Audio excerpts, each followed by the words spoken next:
see Engineer Katsia. Welcome, sir. Happy to have you join us in this room. Yes, I would bring people upstage in a bit.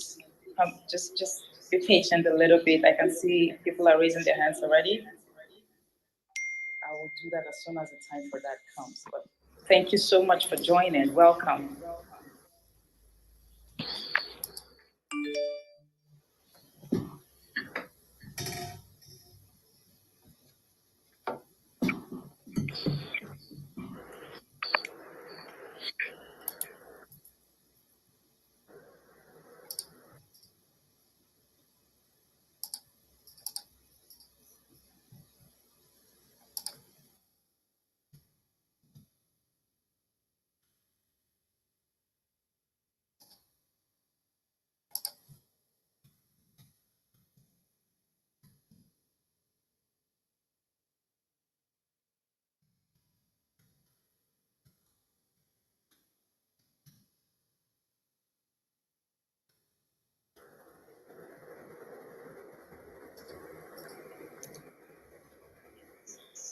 I'm just deciding to give people a few more minutes and then we'll start. But I want to welcome again everyone for joining in. I know that some people who are out of Clubhouse would have joined our link on YouTube and are watching, ready to start watching from there. I welcome you too. Welcome to another interesting, educative, and proactive conversation. So welcome everyone. We'll give ourselves a few minutes and then we'll start.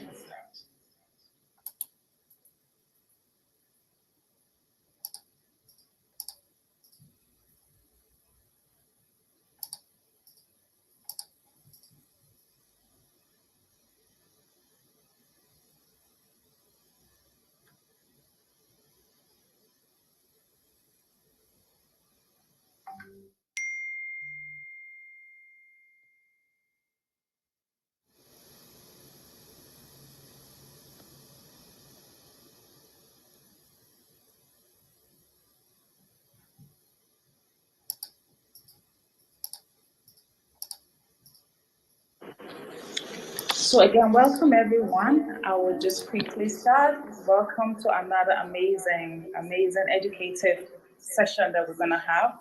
Our speakers are here and I am super pumped about this particular session and the speakers that we have. Some of you may know, some of you might not know. I am super pumped about having them. Oh, my co-moderator is here too. MK, welcome.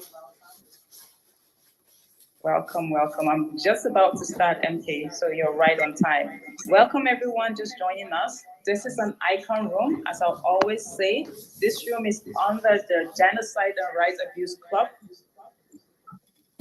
on Clubhouse. For those of you who are out of Clubhouse, I'm just saying it so we all know and we're all on the same page. ICAN is International Committee on Nigeria. We advocate for the right to live, the right to religious freedom, and then we protect the rights of the vulnerable against all forms of persecution in Nigeria. There's so much to talk about ICON, but for now, I'll hold on until we engage ourselves in a bit. But welcome, everyone. Today is Giving Tuesday, y'all, but hold on. I'll come to that in a bit. MK, are you there? Sure, I'm here. Awesome. Good to have you here. So this is our starting officially. I've been welcoming people, and I'm sure some people's ears are ringing already. But it's really an exciting moment for me to have everyone because today is not just going to be about myself, MK, or just the guest speakers, but all of us are going to engage, whether with questions as we always do, or with opinions and viewpoints as we always do, but a lot more. We're going to engage to see, okay, how do we move from just talking to activeness? How do we move from talk to action, right? So it's a very exciting moment for me. Sad because the situation in Nigeria is not changing, but exciting because there are some of us that are here who are ready to go on. There's hope for the country. There's hope, but how do we move hope to action? Okay, the last 3 weeks have been super educated. First, we had the Archbishop who came and talked about ethnicity and religion. As drivers, we said, of insecurity in Nigeria, but he brought the point of there's the positive side of ethnicity and religion. We first have to look at ourselves as humans. We have to take up that role and that responsibility. And he also told us what he has been doing with his family to help the vulnerable. He has, if I'm not mistaken, over 100 orphans in his home that he's caring from. A lot of them are the children of the internally displaced people or killed from all the crisis happening around Plateau State, you know. So it's really an encouraging thing and an inspiring thing. And not just him. We have the Sheikh come on too to discuss with us, to engage us on how he's using a social media platform to create awareness about how important human rights is and how we can all come together to make that happen. And people are not just listening to him, but are taking the bold step to see that, okay, it's not just about religion, it's not just about ethnicity, but it's part about humanity. So it has been quite interesting. And last week, we had the two of them come. People, we had a Muslim. If you're Nigerian, you understand what I'm saying. A Muslim and a Christian coming together on the same platform to bring out the fact that first we have to see ourselves as humans. Human rights is good. Call out the atrocities that's going on in Nigeria. Even call out the government on the aspect that they are not looking at and challenge us to keep on going. So today we are here to go on with the discussion, but not just to end at having a conversation, but taking action. It seems like I'm talking too much, so I'm going to stop and say, MK, what's your thought on this? Let's go back and forth. And if you're in the audience and you have something to engage with concerning this, please let's talk briefly before we start what we have for today. Again, welcome everyone. MK, over to you. Yeah, Van, thank you so much. I think I find it always a privilege to be engaged in efforts that are very concrete, objective driven. I mean, where you are clear that you have a very clear objective and you want to achieve something. And not about too much of ideas and talking and emotions that actually do not deliver a measurable outcome. And that is why perhaps this platform is particularly important to me as a person. And then, of course, we have, and want to welcome some of us who are here, Tracy, Stephen, and Kyle. And then, of course, our technical support team, the team you see as icon here. Of course, the engineer has just also sort of come upstairs to join us. So I think the idea that we have played with and we are crystallizing here is the sense that no matter the difference in the idea of religion and I think we took a religion from the idea of faith as different from dogmatism, and ethnicism as different from ethnicity.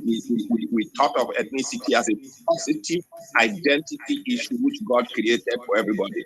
God gave each people their individuality and their identity, and God did not do it for evil. He did not do it to destroy humanity. And all the religious philosophies and ideologies agree.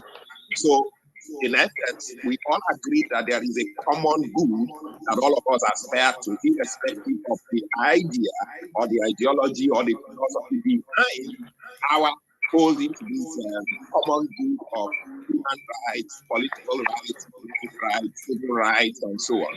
We agreed to all of them, and we also agreed to potential models of dealing with these issues like federalism and so on.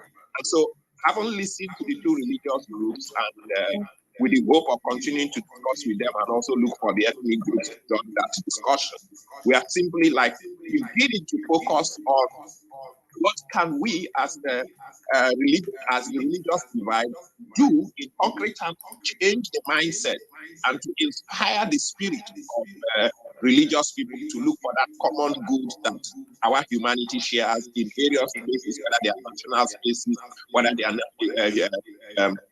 are transnational spaces, or whether they are, of course, religious or ethnic spaces. What is that common good that we will share in our respective spaces to make us move forward? I think that's where we will focus on today, and then we will begin to, if you like, tease out concrete actions. Last time we talked very clearly of even starting with baby steps. Can we get the religious communities to begin to discuss basic press statements and so on as to how to move forward so that people begin to hear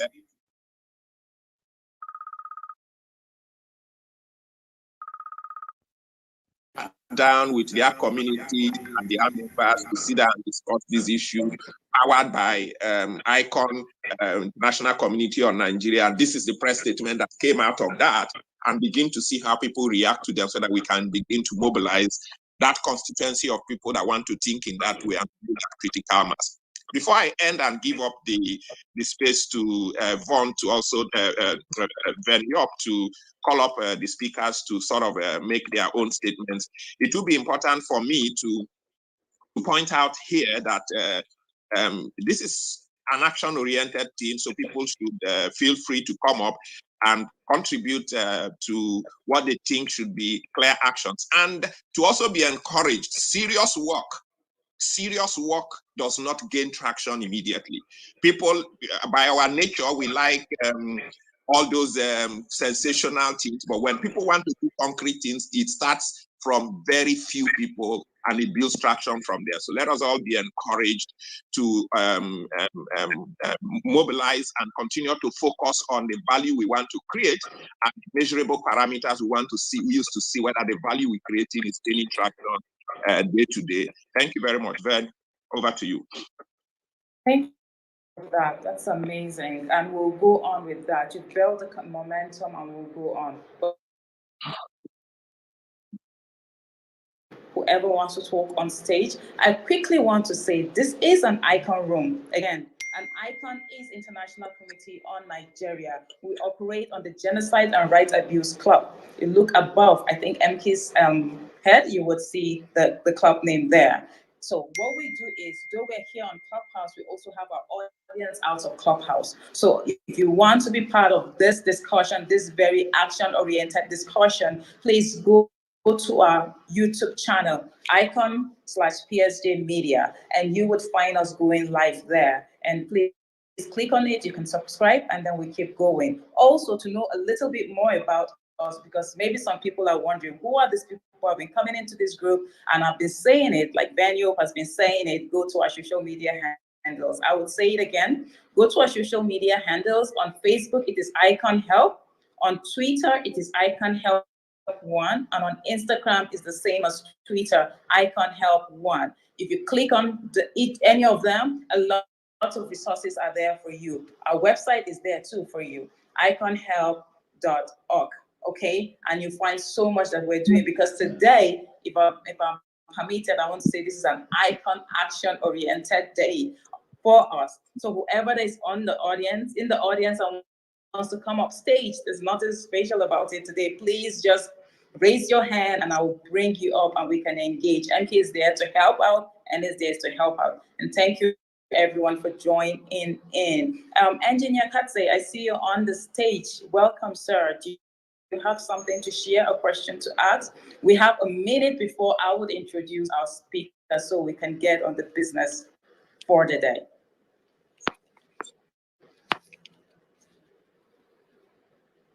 Can I be heard? Yeah, we can hear you clearly. Okay, I guess it's engineer can say that it's not. Okay.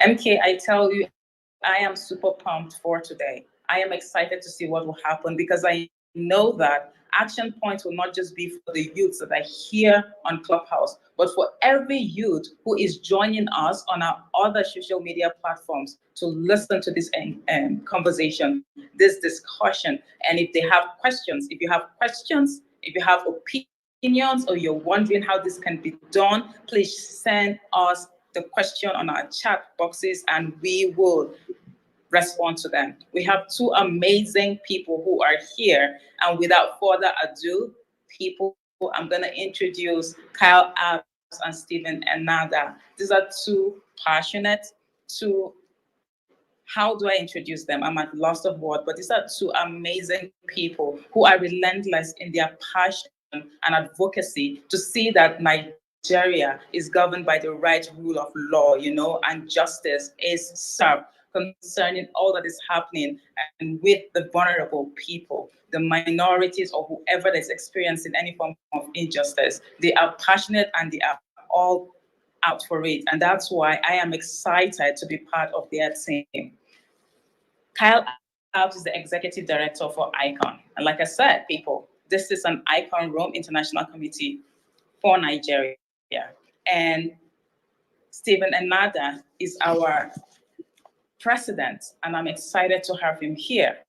So we have these two great people to be with us today to engage us. Do I have to even introduce ICON? I'm just gonna allow them on mute and dig into the discussion for today. And I would play the listening role too and come in when I need to come in, because they are here not to teach us, but to show us the way, because they've been going for it before us. Both of them have vast experience in advocacy with different organizations. They've been trained and they have been training people on the way forward when it comes to advocacy. And today it is advocacy about Nigeria on the Clubhouse channel. But for them, it has been for many years. What's going on in Nigeria? A lot of issues, and we all know. Sometimes we go to other rooms and we wonder. But here, we're here to be focused, to look at the issues and tackle them as they need to be. The topic of discussion is advocacy using ethnicity and religion to talk about the human rights in Nigeria. So I'm going to relinquish the mic right now to first Stephen and Nada to dig in, and then Kyle. I don't know, the two of you can just go back and forth if you want. Again, welcome everyone. If you have a question or you have an opinion and you do not want to come up stage, feel free to back channel me. That's on Clubhouse. Send me a message. There's this arrow that's facing upwards. That's like the chat box for Clubhouse. Find my name, or you can click on my profile or MK's profile and just send us questions and we'll read them out. If you have opinions and you don't want to come up stage too, that is also okay. For you who are out there, please, if you have questions and opinion, do not hesitate. Send it to our chat box and I promise you we'll tackle them, okay? Again, welcome everyone. At this point, Stephen and Nada, please take on. I'll mute my mic. All right, Van, thank you so much. And thanks to everyone who is here today. I hope you can hear me. Yes, we can. Sure, very clearly. All right. Thank you. Appreciate this platform, and also I appreciate everyone who is here today. Like Van has rightly said, my name is Stephen Enada, and then we joined this vehicle to promote religious freedom for all in Nigeria, where justice is served, rule of law prevails in every situation. That's it. But when you talk about advocacy, even as it relates to ethnicity, religion, and other aspects of life, it has to be driven by respect, right, and responsibility. So, but that is what in everywhere we have seen social hostility, religious intolerance. We have discovered that people, the leaders and state actors have not respected people's right, and then they deny them their own responsible action activities to life, and also they don't even allow them to access even justice. So, but in other words, everybody now begins to talk about issue of injustice. But now when you talk about issue of injustice, there are actually processes that every advocate should understand. And I think today I'll share a little about what I think has been useful from our experience, and also from other entities we've worked with in civil society, global civil society space. So I'll leave it at that, and then maybe we'll be able to speak, because this is not about lecturing. This is about talking facts and also taking steps that are amenable.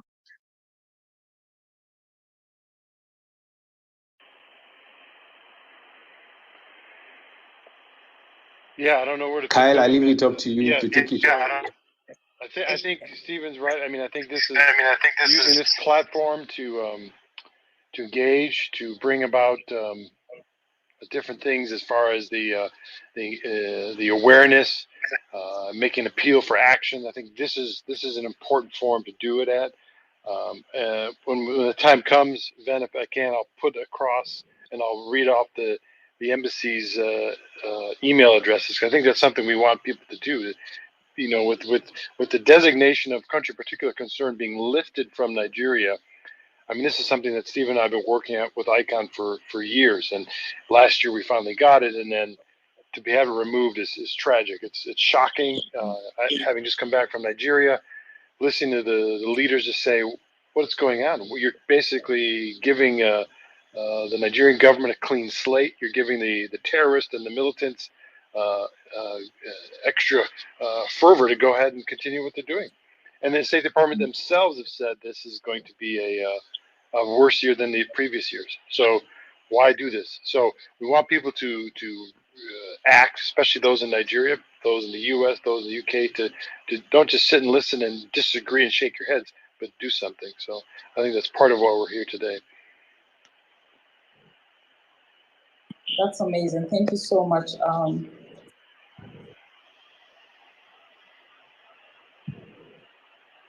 Yeah, when did we lose you? I think I have been lost. Okay. While Ven tried to sort out this, perhaps I should ask a few questions.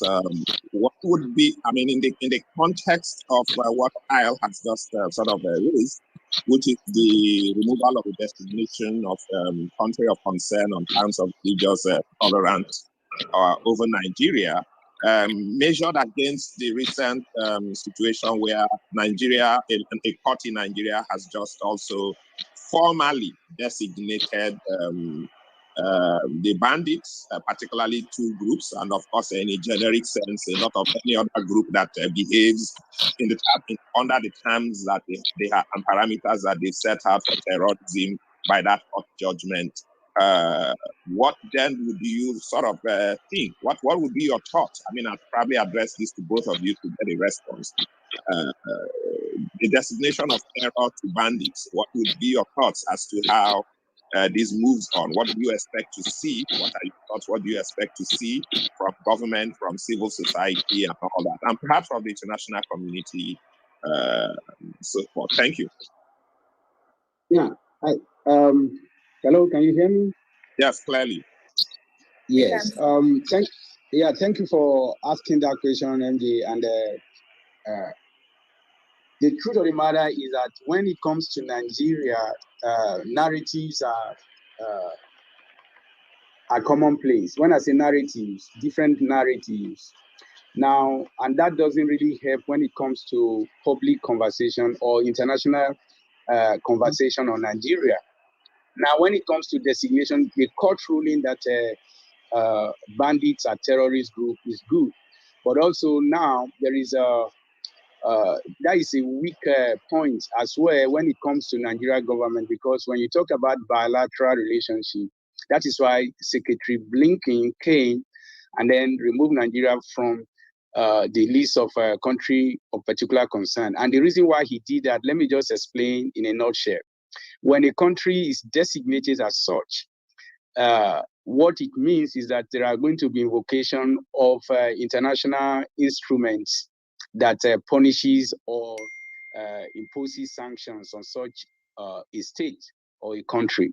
Now, because Nigeria government has worked very fine to lobby to see that such designation is removed, what the court ruling has done now, first of all, it has rubbished lifting Nigeria as a country of particular concern. But how do you make it effective? You make it effective by all coalition, every partner, I mean, in the civil society space, not governmental agencies, need to take this thing up and begin to run with it. The story that even though US lifted that sanction. But look at what Nigeria formidable court has done, making emboldening terrorists to be writing later, like in Zamfara, to churches to quit. It's just like blinking has triggered Christian annihilation in Nigeria by that singular act.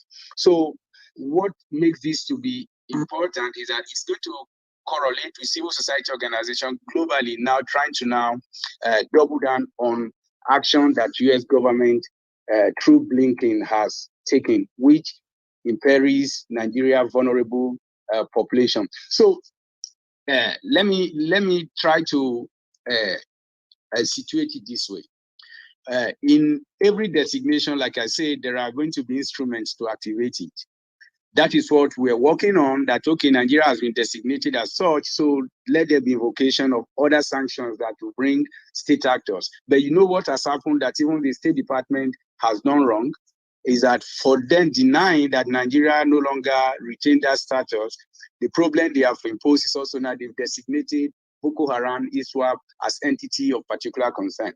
If there are entities of particular concern by such laws that have set up this particular designation, it means that if you have an entity of particular concern operating, and they are operating in a nation that you say there are no concern, so that is a big conflict, and it is going to be through our articulating it that we'll be able to at least rally around that. So it's still going to, like Carl is saying, it's still going to be a common goal for us now to articulate through press releases that this is the pronouncement from Nigeria courts of competent jurisdiction, and this is what US has done, which has put a lot of lives in peril. So that is how we can address that, because it will amount to nothing if we don't advance that as quickly as possible, and we are going to be vehement on that. If not, it's just going to be overshadowed by Nigeria spokesperson, government spokesperson, who will be going there, so they have lifted that. So we need to press hard, and because it's a court that has made that pronouncement or judgment, we are good to run with it. Okay. Kyle, you have any thoughts about that? Well, I think, I mean, just adding what Stephen's already said, I mean, this is, unfortunately this happened, the CPC designation removal, but at the same time, it gives us input to start to do stuff, right? So we've got the impetus, the wherewithal. We know what our task is for the year. And for this is something we're focused on. So, we're already talking to senators, congressmen, talking to the State Department, talking to the USAID, getting people to say this is what's the issue. But we need people that are listening to this Clubhouse, that are listening to this broadcast, will go back and listen to it to get involved as well. I think on the bottom of the screen, for those who are watching on the YouTube or Facebook or Twitter, or whatever, you'll see a bunch of email addresses. So there's USAID, which is very important because they're putting in. When Secretary of State Blinken came, said he'll give $2 billion to help with AIDS and COVID, but we need more of that money to be helping people that are being persecuted, people that are being that are vulnerable to these attacks. How do we stop them? Churches that are destroyed, farms that were destroyed. They're already talking about the inflation is doubling. People their pay rate isn't going up, but yet the prices of everything is going up in Nigeria. How are they going to survive Christmas? How are they going to survive next year? So we'd be good if we could email these people, USAID, the State Department at the embassies in Lagos and Abuja, and tell them we want a town hall. Explain to us why this country in particular concern was lifted. Explain to us how we can help ourselves, but also at the same time help our government to stop these attacks. Not just the banditry and kidnapping, but these ongoing attacks for Christian farmers and different things like that. Thank you so much, Kyle. Thank you, MP, for that question. So as you're talking and what Stephen said, just add a bit, should people send the mails or write to these different institutions or organizations as individuals, or we need to come together as groups, in groups, or together as one collective group to send out these letters, these emails? Could you just touch a bit on that? so people understand clearly what we're in, because right now we're taking the steps. Something needs to happen with the present situation. Kyle, do you want to respond to that? Go ahead, Stephen. I go ahead. At least you can see emails that this thing should be sent, but email cannot just be sent until we begin to look at the language of thought. And when I say language of thought, sometimes the way we try to engage in Nigeria is really not understood by most people who are our allies outside Nigeria.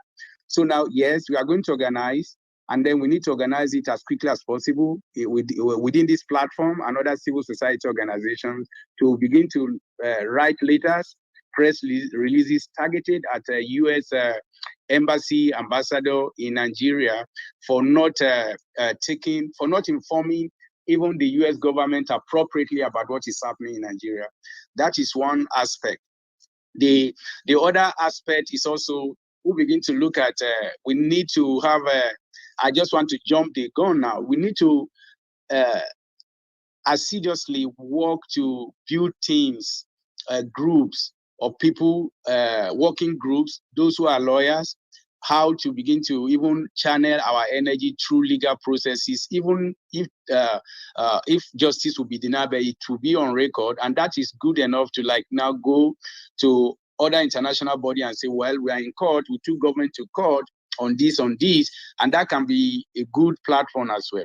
Then when it comes to other injustices, we begin to rally around to make sure we collect such information, because sometimes, like if you look at NSAS judgment has happened, but you see that without that structure, you see that it can't be advanced.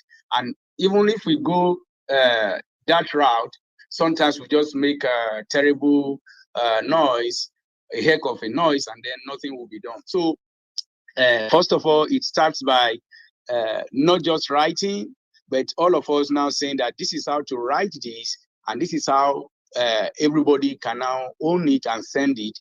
Then you can make some comment. Instead of, for example, if there are dissonant voices, if you are asking, if you are advocating, what I want to tell this platform is that if we are advocating, we must come with one voice, one message. Because if you come with differing messages and unarticulated or ambiguous ask, it is not going to fly. But now if the ask is unambiguous, if and then we are able to like say, this is what Stephen is saying, Ben is saying, MJ and everybody, Kyle is saying, MK, every Tosin, all of us are saying, that is going to rally and build momentum. Than when I say X. For example, let me just give you an example. A lot of people are talking about restructuring. Restructuring is not a language of thought internationally, but distributive governance, justice, when you are talking about federating unit is good. But if you are talking to the UK person, the US person who is not a Nigerian, and you say, oh, Nigeria needs to be restructured, they just don't understand. And then if you go by that restructuring, it is like you are and any government will look at it that this is a personal internal affair. So you have to be able to catch your thought process and language that will evoke participation and listening to those you think can cause a change. Over to you, Kai.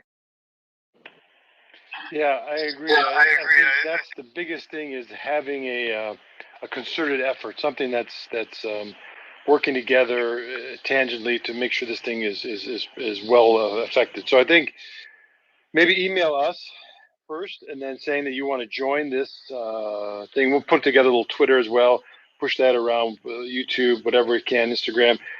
Email us, we'll put you on the list, and then we'll tell you how to do it. We'll give you the form to type in, and then we'll give you all the social details as well as the email accounts of the embassy and the USAID. So that way we work together. We're saying the same thing, just cut and paste. That way we're making sure that we're getting this thing done in a tidy fashion, not just kind of haphazardly. So the email address would be, email us at hello@icon, or so let's do info. Let's do info address, is probably easier. info@iconhelp.org. So I just put that on the bottom of the screen. So it's there it is. So info at iconhelp.org, saying that you want to be a part of this request to engage the U.S. State Department, the USAID, wherever it is. Some of us are in the States. Great, we will figure out how to do that.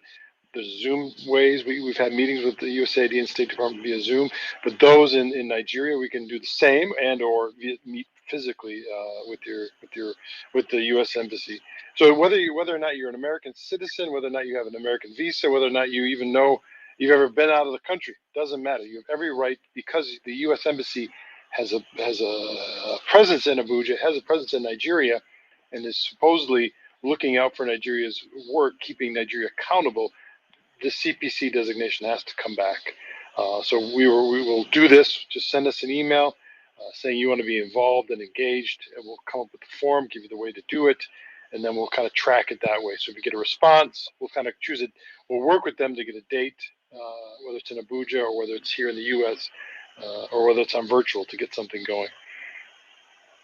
You know, it's you know, the theme of this is religion and ethnicity. It's just amazing how something like this could be withdrawn without really looking at it. I mean, there's over 500 languages in Nigeria amongst 250 ethnic groups, and yet I doubt the U.S. Embassy, I doubt the international community even is aware or even talks to these groups and saying, are their human rights being protected? Are their religious freedoms being protected?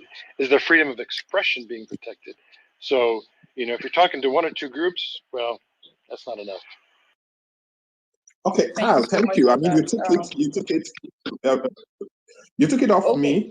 I wanted to sort of raise the issue of the technical and cultural aspects of communication, and how that sort of communications is effective at the global or international level, and particularly within the American context, because even America and the West have a totally different understanding of some of these technical context. And of course, you've raised the very specific cultural nuances that have to do with communication, and how Nigeria generally has not been able to sort of find a way of actually reaching. Plenty concerns, plenty energy, plenty efforts are going on, but they are not targeted in a way that properly effective. And you've sort of provided that.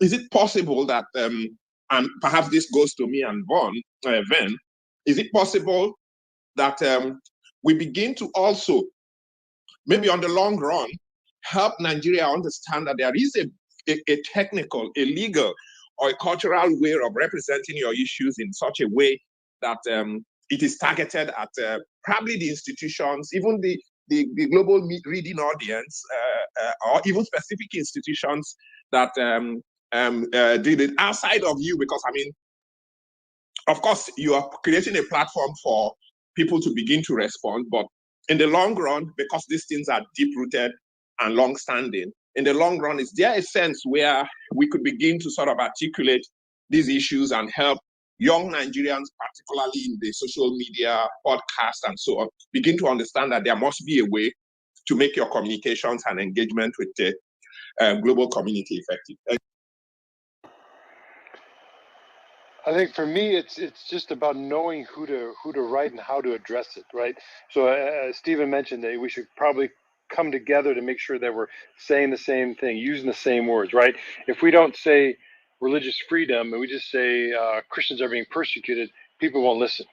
But if we say religious freedom, now people, because you know, these are key words that people say. Human rights, it's a key word.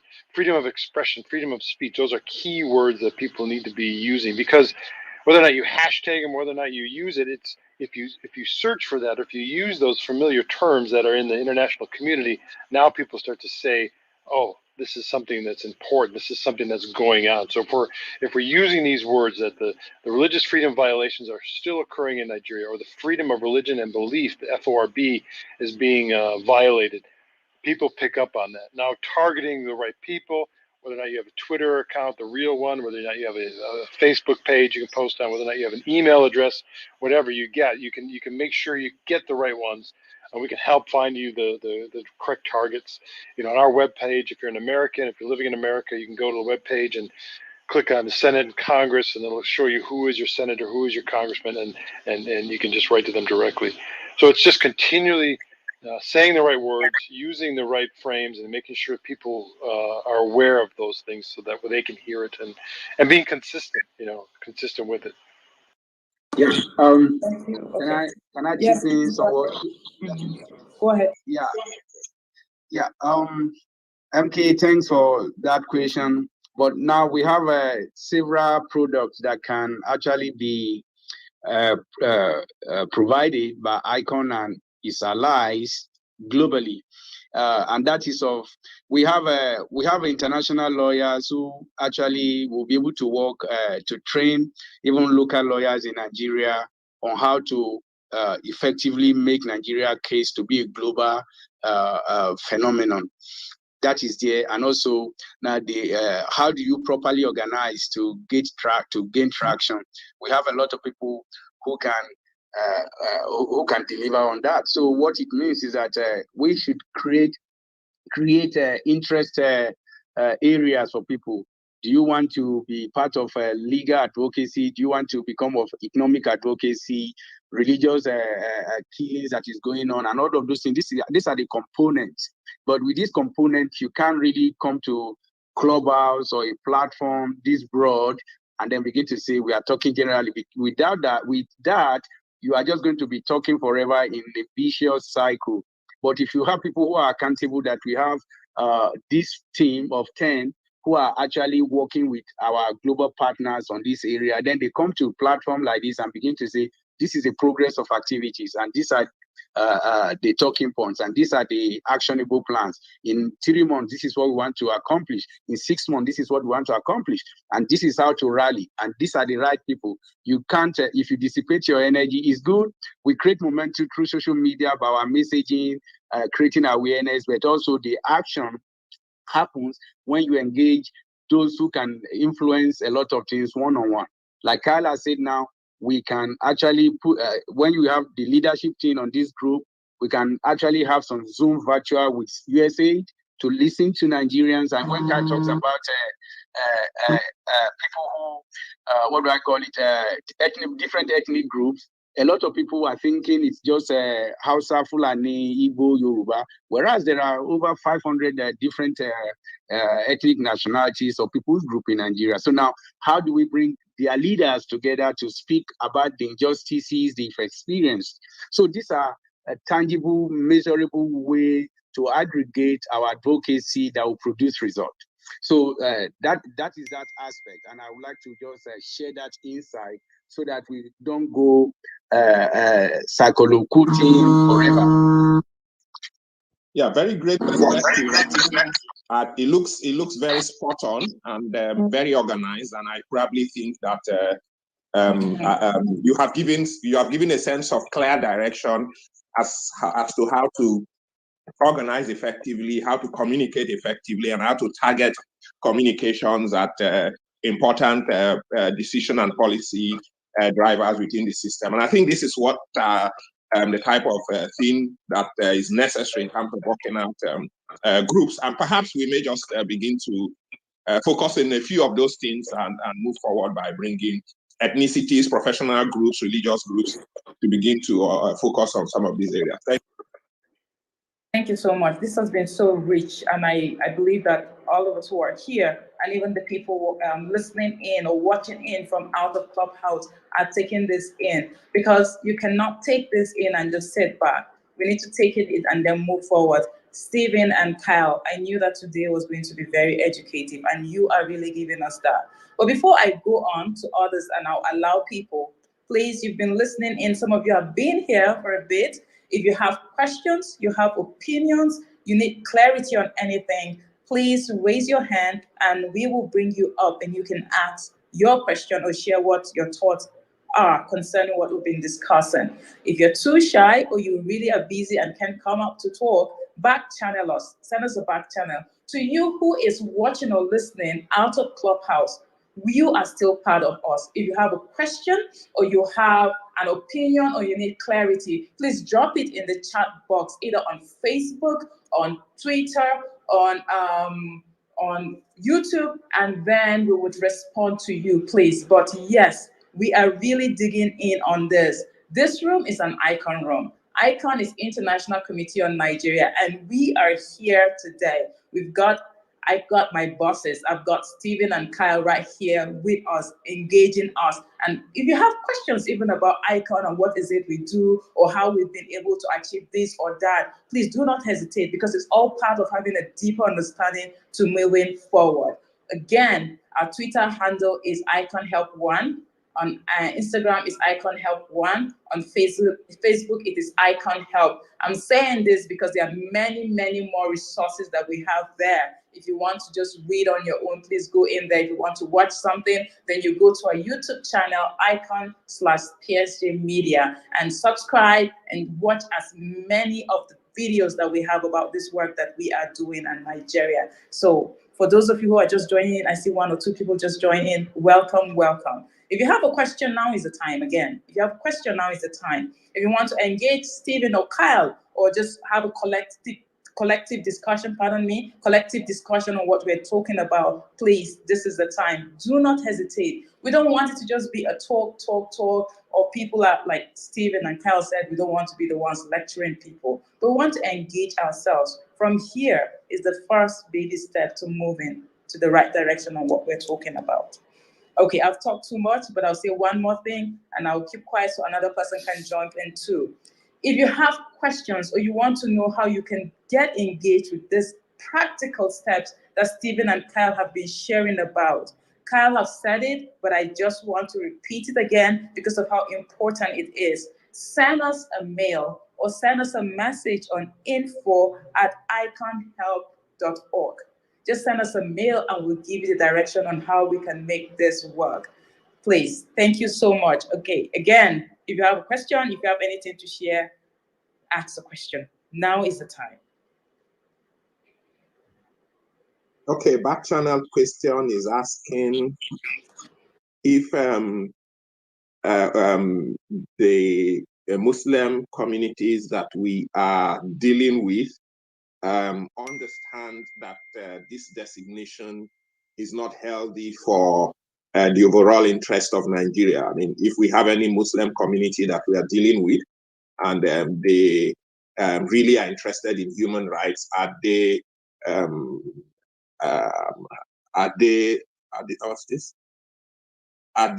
willing to come up to also sort of make this type of statements and rights of things?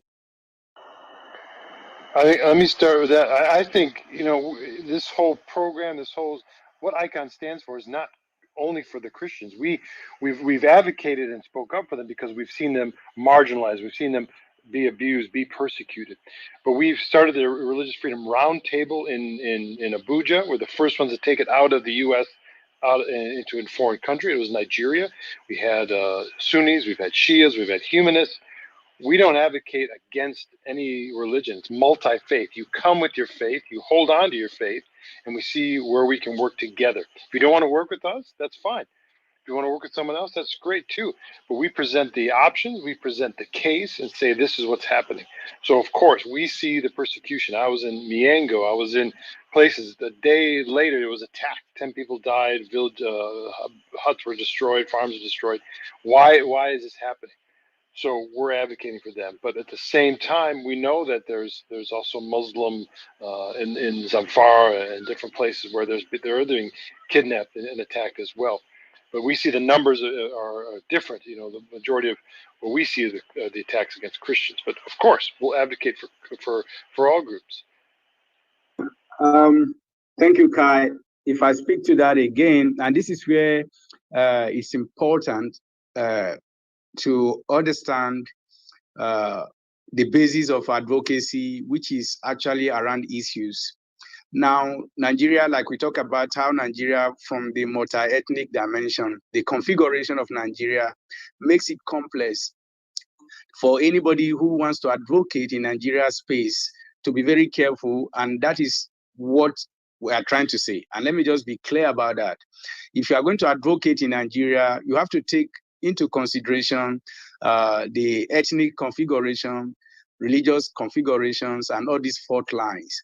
Every region, every community in Nigeria seems to have experienced one kind of deprivation, human rights violation, and these killings one way or another. So now when you are now in advocacy space, all you need to do is to talk about issues. And I'm telling you, most of these issues affect both Muslim Christians as well.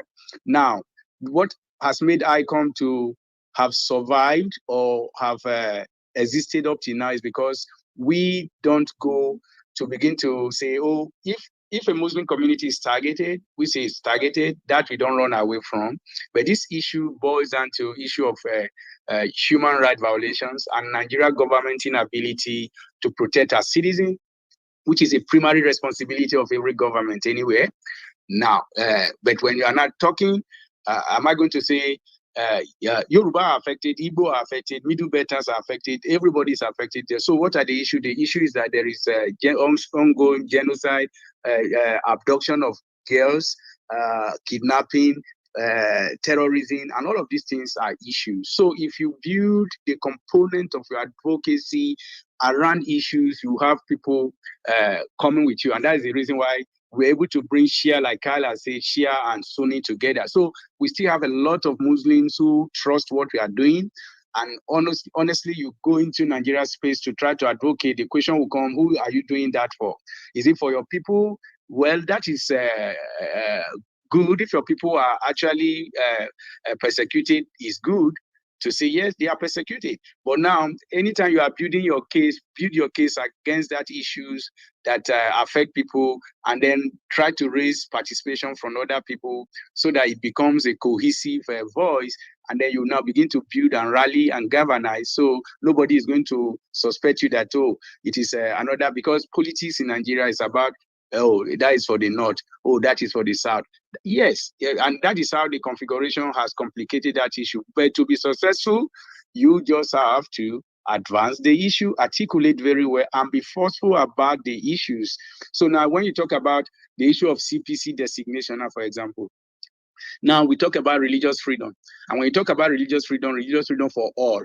And that is what obtains even in Western democracies, in the US, in the UK, and everywhere that democracy exists, there is religious freedom. Everybody has the right. And what we are just saying now, the religious freedom, the right to choose either Muslim in some, like Shia Muslim in Kaduna State, their religious right. That is why we were able to advocate for Shia in US International Commission for Religious Freedom in the US 2018 December. And then we brought a lot of people to speak on behalf of even El Zaki. And that actually went on to make us to even make sure El-Rufai is being prevented from making some trips. So what I'm just saying in essence is that is how to succeed, and that is how to bring in people to work with the cause, not with the fact that I'm coming. Yes, you can represent your ethnic group, and that is good, but as you are representing your ethnic group, you need to make it, you have to create that inroad, the buy-in, so that somebody who is not Yoruba is speaking on behalf of injustices in Yoruba, and then you tie everything together that Nigeria is fragile, Nigeria is imploding, and this is how we can all move to resolve Nigeria problem. So I hope I make some sense there. Thank you. So much. Thank you so much for the clarity and the depth into the details of what we need to do, what we need to understand, and moving forward. I just asked MK, do we have more questions, or are we free to say that everybody have clear understanding and we're all on the same page on the way forward and what needs to be done concerning these issues?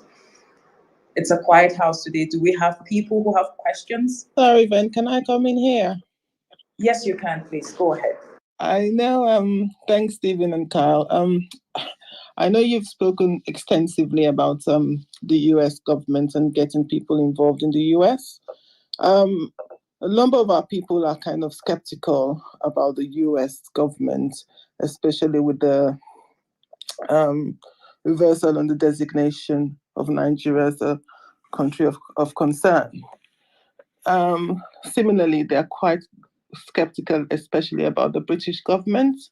And is there any way we could replicate this work? I know there's ongoing work with the UK government, but can we replicate this work you're doing in the US, in the UK and Europe as well, so that there's a synergy of forces? Because one of the things I'm passionate about is the number of Nigerians in diaspora not making effective use of their political power to influence things. So can you tell us about anything we in the UK or in Europe could do to get our host governments to take action or to get involved with what is going on, especially when it comes to rights violation and religious issues in Nigeria? Thank you. I mean, I think right off the bat, I mean, there's ways to do it. Every government has a religious freedom. Like the UK, I think it's the Foreign Secretary, I'm not sure if it's Liz Truss or someone, but promoting religious freedom of religion and or belief. And I think I'm just looking at there's a press release next summer. It just came out last week. There's going to be a global summit happening on freedom of religion and belief. Exactly. You can get involved now. Start writing to the organizers of this and the UK government saying, you want to have Nigeria front and center on this issue. What is the position, first off?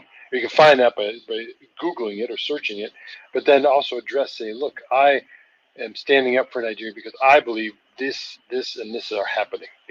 It's not there's not freedom of religion in Nigeria. There's abuse, there's human rights violations, there's religious freedom violations, and there's a freedom of speech violation. So you've got to start knowing who to address, who to target, and get people to concertedly do this. As Stephen mentioned before, we need to have what are those words, what are those things we want to frame, and then how do we reach these people? Thank you, Kai. Tosin, thanks for that question.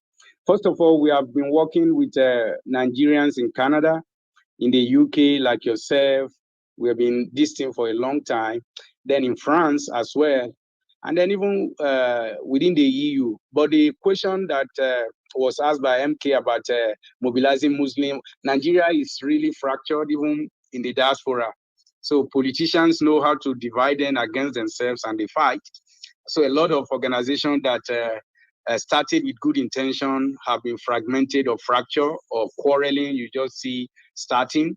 And that is where it's also going to be by way of articulating the issues that every Yoruba in US, Igbo, Hausa, everybody, Idoma like myself will now cling into and say, this actually will bring about freedom for all. Now, when it comes to ambivalence against UK, US, and everybody has to, but in the scheme of things, global scheme of things, whether you talk about geopolitics, there are going to be issue of interest. Sorry to say this, what the likes of Buhari and Erufa has successfully done is to be able to align with some interest, and they were able to at least get what they want. Now, for us, in all of this issue, first of all, from legal jurisdiction, this is a human right violation that Rome Statute captures very well, and Nigeria is party to that. That can be invoked. But that is not where I want to concentrate my energy on. Now, US has an interest. So now what are those interests that you will be able to look at few people who believe in what you are doing, who are influencers, other senators, Congress, that will be able to project this and pursue it with us to become an actionable point. In the UK, it's similar thing. You remember we bring the Will to See producer Bernard Levy, who actually is also engaging French government on our behalf.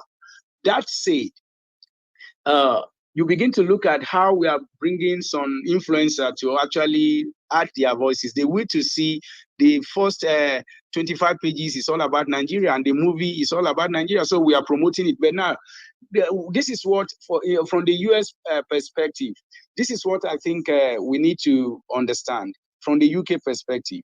Now, I said last time briefly, and I'm going to say that again, another agenda to make even those who are agitating for referendum creation, those who are looking for constitutional amendment and every kind can do, is to actually begin to work with our friends in US government, in the UK government, to just ask and say, well, we have over 500 ethnic groups in Nigeria and all of them are crying and they are in pain. They are losing their lives, they are, the source of their livelihood, etc., etc. Now, what are we saying now? The ABCD of it is that, okay, to address this issue, international community led by US should initiate or constitute international commission of inquiry that brings these ethnic nationalities together, which is not on the call of Nigeria government, but Nigeria government is also going to be a party that will listen and present a case why XYZ happened. Why did the Eastern Igbo people will come and say our forced disappearance of our youth, killing by Nigerian military? Southwest will say plunderings, Middle Belt, all these people will come in that particular place and then they will say, oh, this actually happened to all these ethnic nationalities, this happened to these people groups, and what has Nigeria government done to punish perpetrator? Nothing. The international community will say this egregious atrocity must be addressed and we are going to invoke what it means to resolve it. Then you begin to see people now say, what is the solution? Is it constitutional amendment? Is it by creation of state police? Is it by a referendum that they will determine what? Then that is when you are going to have international community to listen and to aggregate those things we are all saying. These are pivotal moments, and these are actually what has worked in other areas. And if you don't work towards, because the entry point, you say Nigeria should come referendum. No, who is going to create referendum for war? Interest, US interest is in Nigeria. China interest is in Nigeria. Russia, every interest is there. And it is economic interest. So, but for them to listen to you, you talk about human rights abuses. And before you know that, they buy into that. And what you are clamoring for that you are unable to get, you get it at the table. So these are options and we are working on that. But we must mobilize, like I say, messaging appropriately, working groups that will address issue and report to the larger house and say, this is the direction. And I'm telling you, in 1 year time, the designation, the CPC designation, we work assiduously for just 1.5 years with other allies to get it done. So everything can be done. It's a matter of knowing in the UK, not just all the parliamentarians, but few. Then in the US, few, and we know all those things. All we need to do is just to agree and say, yes, this is the job and this is the timeline. Thank you. Thank you, Stephen. Thank you, Stephen. Okay. Any more questions, Wilson? Or you're good? I'm good. I just want to agree with Stephen because you see, the thing is, our people kind of like quick fixes and they don't want to do go through the long trog of, getting things done. So hopefully we'll get there somewhere. But I just wanted Stephen and Kyle to clarify that because they've spoken extensively about the US and engaging the US, but I think that we can also engage the governments of the UK and even the EU because there are a large number of Nigerians there who are concerned about what's going back home and who want to get involved, but they probably don't know how to get involved or how effective their voices could be. So I thank Stephen and Kyle for clearing that up as well. Thank you. Thanks. Okay, thank you again. Toyin, I see you flashed your mic. Yes, I did. Okay, go ahead with your question. All right, thanks very much, Ben. Thanks, Carl. Thanks, Mr. Stephen and Enada. It's always good to have you on this platform. I have just one question, which is in regard to the question of Nina's and the issue of referendum. I will make it simple. My question is why, or is it possible that Ninas will be able to deliver a referendum, and how is it possible for Ninas to be able to get audience with UN in general, and to be able to deliver the problem on the issues of that is facing Nigeria in general? So that's my question. Tony, incidentally, I don't speak. I can't speak for Ninas because I don't know, or Icon can't speak for Ninas, but at least we provided some kind of strategy. Kyle was hosted even by Zoom meeting before the 1 million march in the UN. Now, this is after the 1 million march, I was asking that a lot of people were motivated. So now the question is that what did that 1 million march accomplish? That is one question that has to be answered. And then now, who exactly in the United Nations have they been conducting their businesses with? That question should be answered. So now, for those in the G7 who have veto power, has Nina ever able to even talk to somebody who is sympathetic to that cause, that will be able to say, okay, we receive application? Has Nina made formal application to U.S. Security Council, not just even the step down, the committee that usually admits cases like this? Have they written formally? And if they have written formally, can they share that with us? So, because the truth of the matter is that UN is so huge, and then UN doesn't really sit down to listen to those things, except one of these superpowers, especially US, in alliance with the UK, might say, okay, let's just try to hear that. And then they will now push it to subcommittee on human rights. So that until such questions are answered, I don't think that is going to be incumbent upon Nina's leadership to now begin to come and tell us how far they've gone, rather than social media boosts that, oh, this is happening, and trying to give people's hope. And then every time we don't see the progress. So for me, what I would ask Tonya to do is that you can reach across to Nina's leadership and say, one, what happened in 1 million march? Two, who are they really contacting? And then can they share with us even the letter, because it's an open letter? Anything letter that goes to UN is an open letter, and we should know that they have written this letter to these people, and this letter has been admitted. Oh, this is where it is hanging. If we don't know all of those things, it's just exercise in futility. For what I know with United Nations, I'm telling you, it is much more than just hyping it on social media. It's much more than even submitting a letter. It is much more than that. It is about which country in the G7, in the Security Council, in the Human Rights Commission, which person is the amplifier, who is elevating it, who is our own guiding angel. Until you have that, you have not started yet.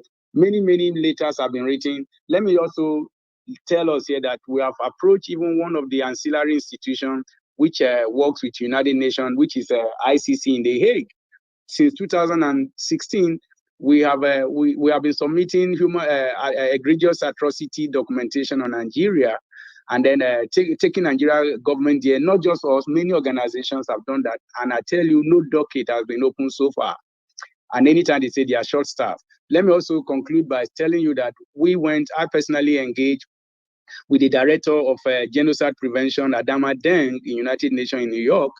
And I'm telling you, we submitted a lot of complaints. And then after 7 years, he's saying that they are short-staffed, it can be opened. So that is how, and they are going to go on fact-finding mission to Nigeria, which has not been done. So these are complexities, but you have to reduce your wahala by targeting appropriate people who can do that. So like I said, ICON can't answer for Nina's at this forum, but we can engage to ask pertinent questions that can deliver results, because I believe in what Nina's is agitating and other groups concerning Nigeria. And I believe that we can work together, but working together, sometimes we have to be realistic. What will work so that we don't dissipate energy. Thank you. Just to quickly summarize my points, my question, Mr. Steve. Thank God you actually mentioned about working together, which is why it's very important. Despite the difference or different roads, we can all get to the market square. That's the most important thing. But my question, also the final question, is that at Nina's, do they have any work with ICON at any point in time? Because I remember, and that's why I want to implore the team of ICON, to make its presence known on this app and every other social media platform. And also of this app, I know ICON is also well known for their work, because we had a back and forth on Clubhouse on the space where some particular team of Nina's they were claiming the work of ICON silent slaughter. For me, I thought probably they might have worked with Ninas at some point, per se. But I wanted to know if there is any sort of collaboration, because I know that the Silent Slaughter project was actually a work by Icon itself, 100%. That is what I would say. So yeah, that's my last question. I should speak to when Icon was, I think I want Kai to speak to that, when Icon was invited before penultimate the 1 million march. And because of and I gave my Ginny and co, I gave my own advice to her that the person of Grenelle, who is actually U.S. ambassador to the United Nations, who is a Black lady, is totally adequate. And I have a friend, my classmate, who actually was an intern, or is still an intern in that office. And I was saying, okay, now this is an entry point to actually make Nina's case known, and she can be somebody who can advance it. That was said, but it was never acted upon. To just tell you that we believe in anybody trying to say something or do something about Nigeria, and to the fact that I can say this, and this is an open space. Even Enada Kanu sent a lot of people to me, and we discussed extensively, and we gave our own advice. Whether it was heeded or not, that is another question. Then Kyle can speak on his advice on the book Silent Slaughter and how that documentation can help advance the cause of Ninas for United Nations. We say you can adopt it, and use it. So Kyle, can you speak to your Zoom meeting then? Yeah, I think just generally the whole idea of making our Silent Slaughter book was not to promote Icon as the champion of Nigeria only. No, we're part of the movement to bring in change in Nigeria. So we're calling, we're naming names, we're providing details, we're providing statistics. So that's all we said when we met with them before the Million Man March is, look, use the information. I can give you updated information, whatever you guys need to help promote the cause that Nigeria is failing in the sense of protecting people, specifically Christians, but do what we can with it. And as Stephen mentioned with the Biafra movements, we've talked and met with them. We've given them our advice, what we think would work, specifically in the American government. Whether or not they, as Stephen said, whether or not they listen to us, that's fine. And sometimes they adjust and change, sometimes they don't. Fine. The whole reason this book exists is to provide details that the government is overlooking, right? It's not to say, again, Icon is the champion and we're the only ones doing the work. No, it's to say we're part of a movement to call out the Nigerian government, to show the truth, and then provide the data that backs it up. So all we're doing is as much as we can, we'll work with all the groups. We don't, they may not support us, we may not support them, they might not agree with everything, we may not agree. That's fine. But as long as we're having a discussion and engaging, that's great, and that's where we need to be. Nigeria is a country of vast ethnicities and languages, and each one needs to have a voice, not one over the other. Yeah, thank you, Kyle. Thank you, Stephen, and thank you, everybody. We reached the top of the hour.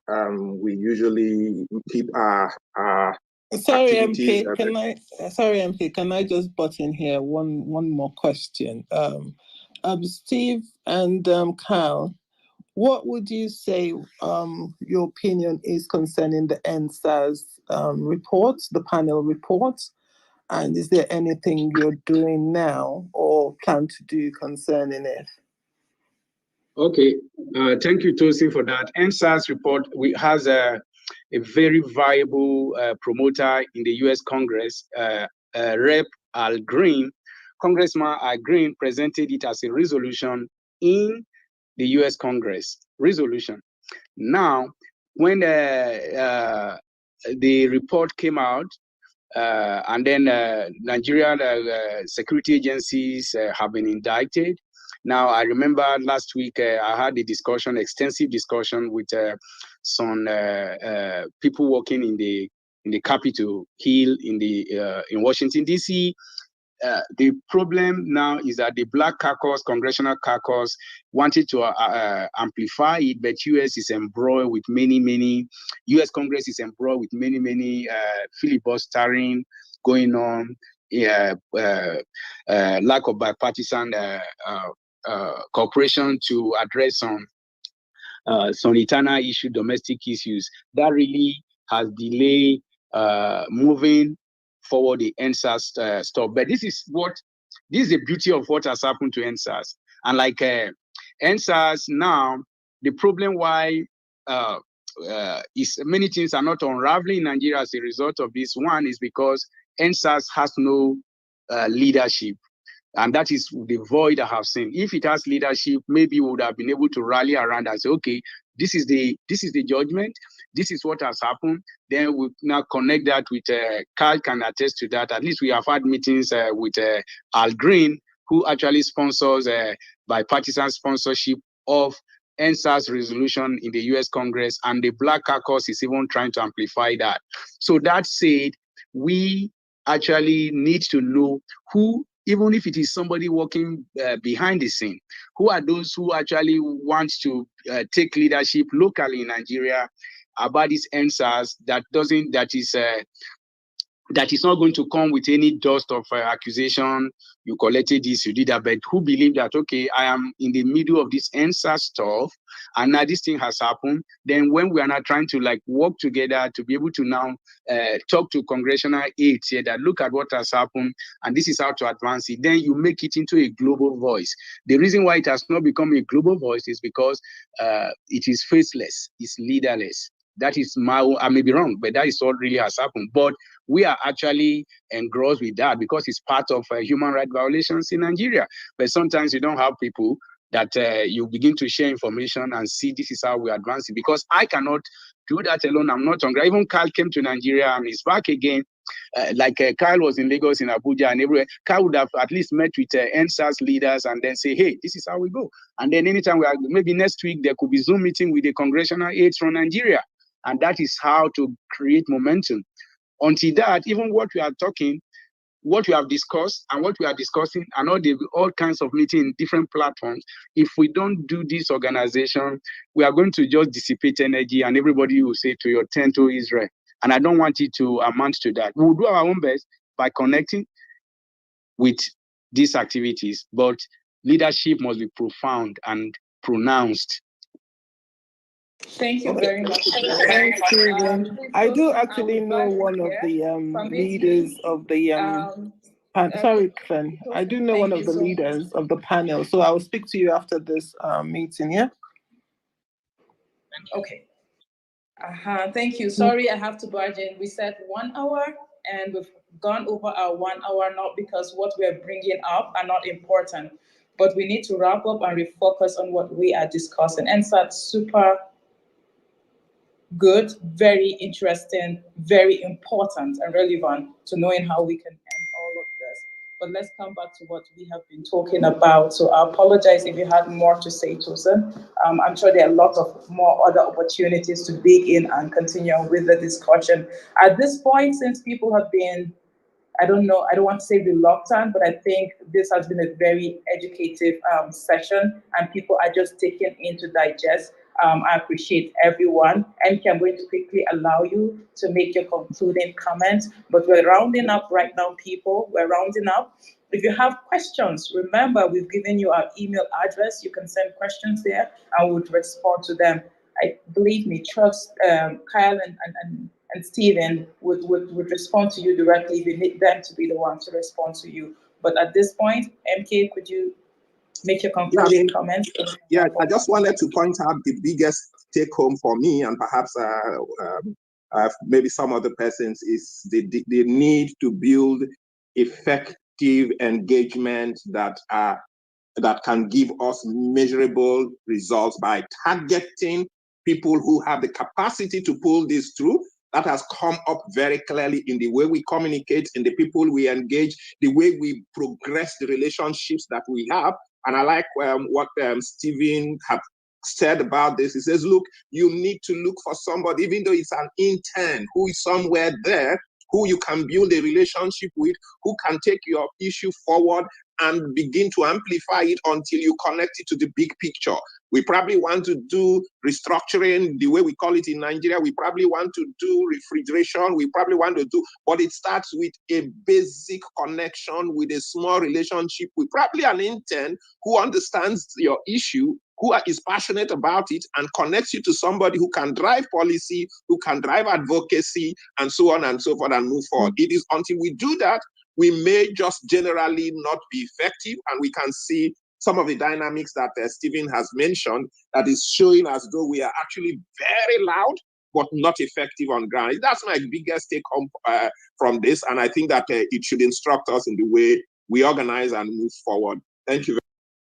Thank you so much, MK. That was quite good. At this point, I would ask Kyle. Kyle, please, in summary, could you just tell us the steps that we have discussed about so that people who are just joining in or people who don't have clear understanding on all the discussed, just the basic, name the steps so that people know and they can get engaged with us and what we're doing for Nigeria.